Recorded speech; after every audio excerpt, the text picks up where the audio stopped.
I have to take this off of this help pad. This poet is a storyteller, a reenactor, historian, writer, author, publisher. He is true to the struggle of Africans and African Americans, and a freedom worker in Rochester. But most important, he is a loving son, brother, husband, father, grandfather, and my community brother. His latest book of poetry is titled, It Is You.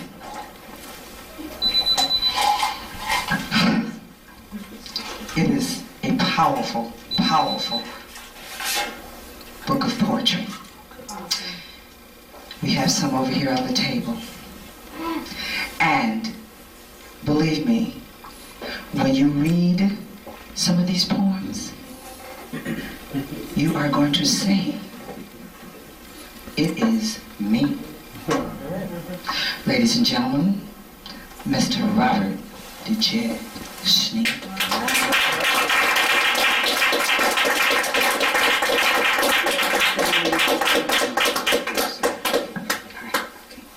How's everybody? Great. Well, first of all, I want everybody to stand up. Everybody stand up. Stand, please. I'm standing. And give a round of applause for all the poets who have performed.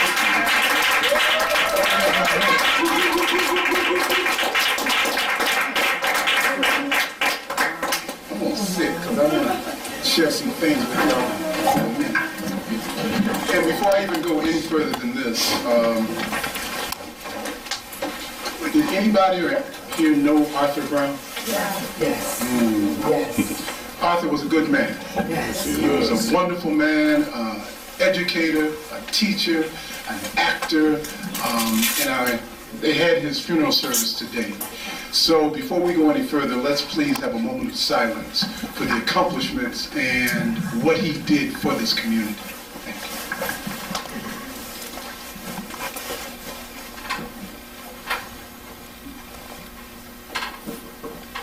Ashe. Ashe. With his passing, it made me think of this poem. Again, as Diane was saying, what I basically did is the title, It Is You, comes from the 5 books of poetry that I had previously published as chapbooks. Everybody knows what a chapbook is? No. You know, just a chapbook is a book of poetry that you kind of just do on your own. You don't get an ISBN, you don't get anything, and you just kind of put it together because you just want to put it out there and put it in people's hands. So I did 5 of them between 1998 and 2003. And so I went back and I was looking at them. I said, you know, I need to do something with those. I've written a lot of poetry since then, but I wanted to go back and put them in a format that was accessible. The I is for my first book of poetry, Impassionism. In a Rhythm. The T is for terms, the I is for Impassionism, the S is for shake, and the U is for under. It just worked out that way. You know, it is you. Hey. Hey, the creator is good. I want to start off with a poem that I'm dedicating to the memory of Arthur. I had a friend, and I saw him, the last time I saw him alive, it was on Monroe Avenue. And about 6 months after that, I read his obituary in the DNC. And he had been dead, he had passed about a month before that. And so I began to meditate on that. As we all know, most of us here are poets. And that was the other thing too. When me and Curtis was talking about this, Curtis said, well, you know, you just can't have a book signing, right? He said, because ain't nobody gonna come. What you gotta do is invite a whole lot of other poets, then you get everybody in the house, now you can have a book signing. So thank y'all for coming out. This poem is entitled now, and I'm going to skip around. The book is divided into the chapters of the different chapbooks, but I'm just going to skip all around and do different things. This poem is entitled, When David Died. When David died, let me start again. When David died. When David died, I realized how much I needed the time to have heard from someone, "Did you know Dave died? I guess his body just gave out or something, but I really don't know." And the time to remember the last time I saw him alive. On Monroe Avenue with his 2 kids in tow, slimmer but not unhealthy. A wide smile when he saw me and an embrace of the familiar. We talked a little and he had retired, completely disabled, they said, and a smile came from his face. He gave me his number and address again, and I agreed we should get together too. I got something to eat and thought him so lucky to have all of his time to himself. All of his time to himself. And the time to remind myself to buy the card and sign all of our names, attend the wake and make my excuses for not coming to the funeral the next day. And viewing the dust of the earth David had left, and closing my eyes to pray, thanking the Creator for the time and life that lay before me, and asking forgiveness if I had done him any wrong. But one day, a month after David died, I read the notice in the newspaper. I cried inside and did not want to believe he was gone. Did not want to accept the wake was over. The cards were given, the funeral was through, and all the silent prayers had been said. And then I knew, after 46 years and millions having come and gone, why it is for us, the living, to make the time to nurture and care for our dead.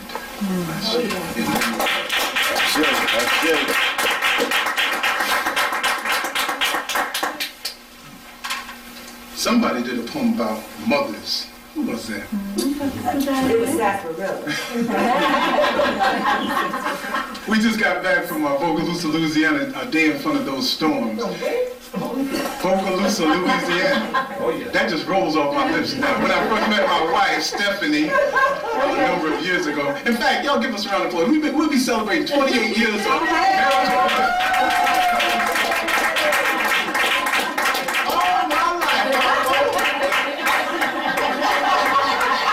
But she had asked me to do this poem for her mom, and they seem to like it down there, so I'm going to share with you this evening. What will you feed your children? What will you feed your children, black woman? What will you place before them? When they demand to be fooled, when they clamor for feast, when their thirst calls them from their sleep. When your children were ideas, unmanifest and pure, and fed daily on only your desire. Dreams were enough. Dreams were enough to fatten their cheeks, to coax them from crime, to feed the spark they would become. But when they had become, and no longer lived with God, and at once became dependent on your food, when their body was in you, developing day by day, what you ate, what you thought, what you are, became all they could be. And where were you then? What did you dine on? Was it poison as pure as snow? Was darkness your light, or was wisdom the helpmeet that sturdied the seed safely through full bloom? Then when your children burst forth and ruptured this world amid blood, water, and pain, not content anymore to be fed by your body, but now impudent and ready to be fed by their own, what will you feed your children? If your diet is death, what else will you give with love and kindness but death? But if you are well fed, black mother, black sister, a nation can nurse at your breast. With your milk as our vision, bracing our backs, breaking the hold of disease, we would grow on past liberation. We are your children, all of us that are born, watching and wanting, yet wise. What you feed us will be us. What we are is from you. We make choices remembering mama's ways. What will you feed your children, black woman? What will you place before us? What will you feed us, your children? We are waiting. We are hungry. We are ready to thrive.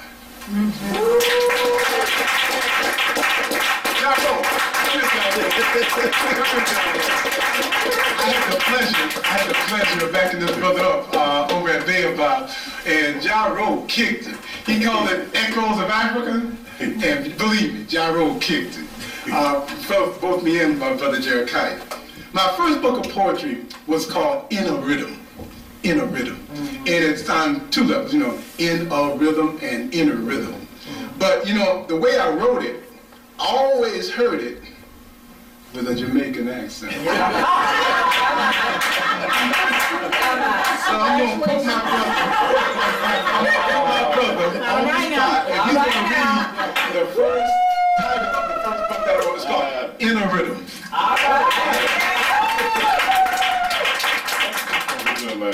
This one, in the rhythm. Maybe I should get my glasses. Yeah. Anyway.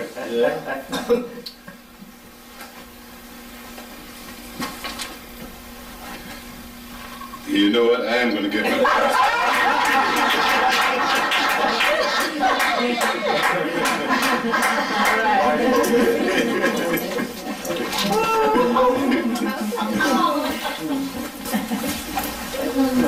Frank Cooper and Lou Wilson. Regular dark skin, she's like two. And a tree.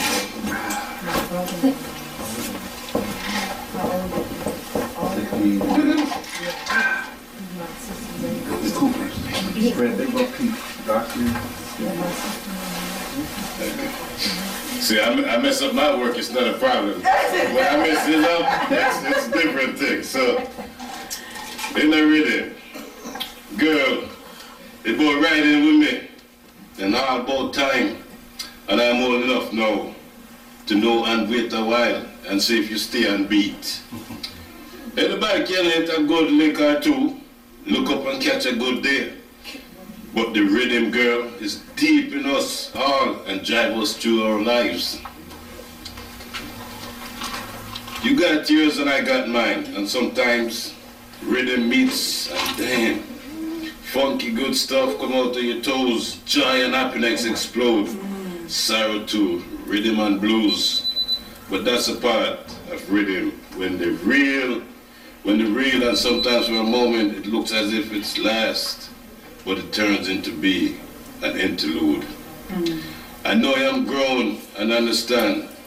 It ain't about hurting nobody. It ain't about beating nobody into shape. Your rhythm is real and to be respected, but just it's not for me. My rhythm is me, and I must be the song I have found and see. Otherwise it be about hell, girl.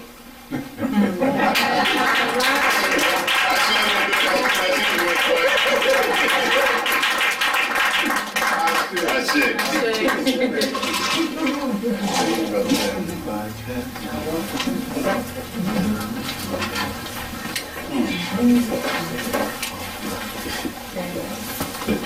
Brother Doug did a poem for Muhammad Ali, and it put me to mind of this one, dedicated to the memory of El-Hajj Malik El-Shabazz.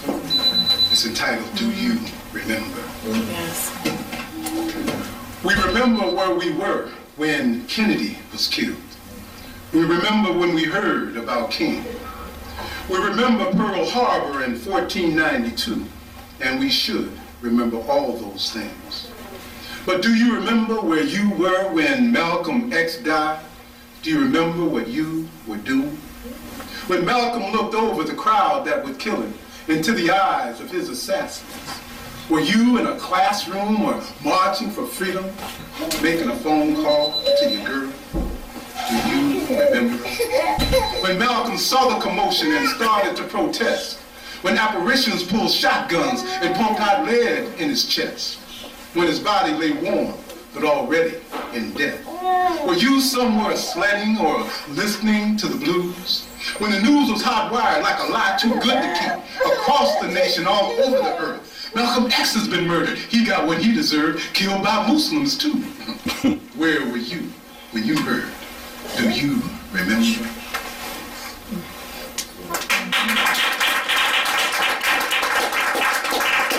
February 21st, 1965.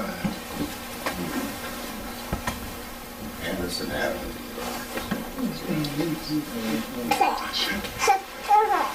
I understand. I do. I understand about words. You see, I'm a poet. and a sometimes storyteller of sorts.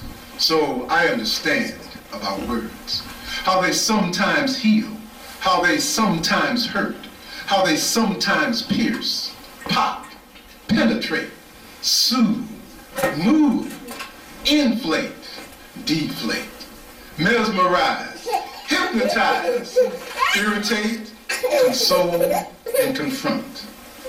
I understand that sometimes some things are said flippant, without much thought or care. I understand that words are better than bombs or beatings, but sometimes become bombs, blasting big holes like craters between me and you, between bosom buddies, between sworn enemies, between lovers who are tired of loving. I understand nuance. I know all about shades and color. I understand words have double meanings, and words sometimes don't have no meaning at all, but just sound good when they're let loose on the air. I understand how inflection can change a word, and how context must always be considered when considering what was really said with the words that were chosen. I do understand about words. I use them all the time. But what did you mean when you said you loved me? I do understand about words.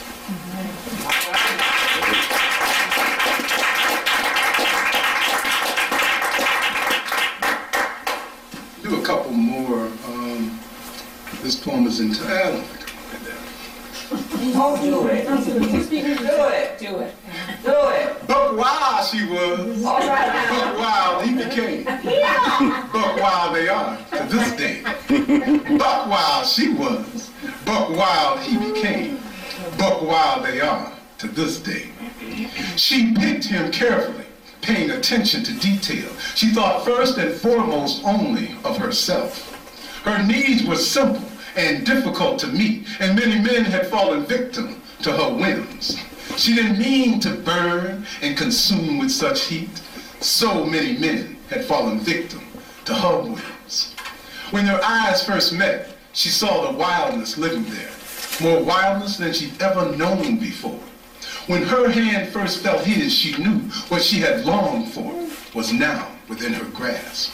When she asked him to tell her the heaviness on his heart, she listened intently, and she lifted gently, and she told him he was light. When she confessed her love to him, her love for him, she knew him better than he knew what to do. Buck wild she was. Buck wild he became. Buck wild they are.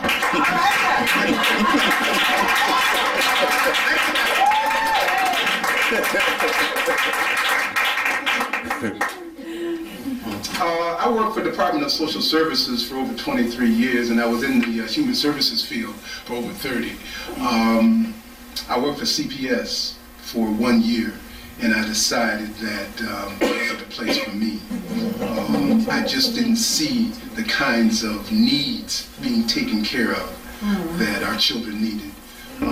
But this poem came while I was in there, so it's called, where is it now? Who Will Feed the Children, if I can find it.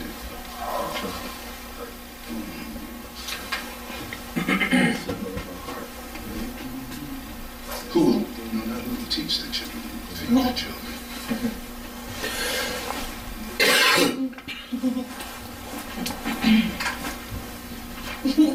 Sing it, Jack, sing it. Sing it? Sing it. 96 pages. And luckily I do have these numbers. Okay. I've known children. I've known children whose lives are over at 3. Menticide set in, like bricks and mortar built high, one incident on another, whose listless eyes refuse to reflect light or love or joy on a regular basis, whose eyes were unable to sustain anything more than awe-filled fear.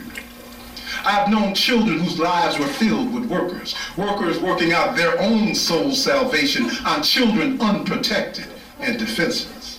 Workers with personal problems they ran to work to forget. Workers so anxious or burdened and angered, reeling in the immensity of their job. They couldn't hear the children. They couldn't see the children. They couldn't stand the children they helped. Couldn't touch the living ones. Didn't know which ones were dead. And bribed the cute dying ones to do tricks. I'll give you this pen if you sit quiet. I've known children who prayed in the dark just to simply survive the next 4-day fast, the next vicious beating, the next time daddy decides to lay in my bed.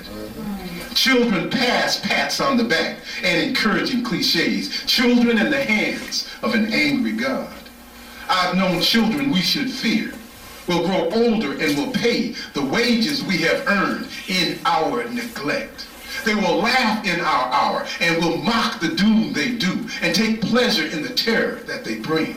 They will reign, these children, and establish their will because we, you and I, have taught them so well.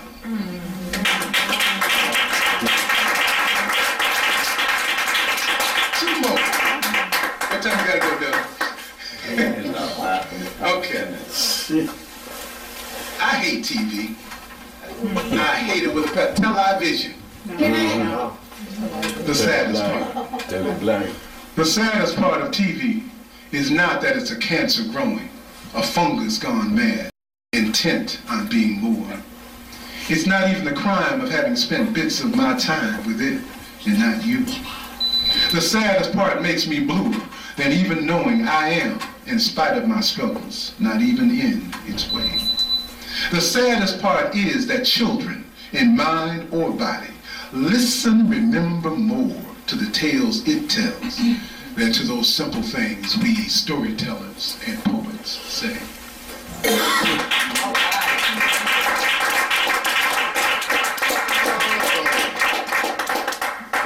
last poem I'd like to share.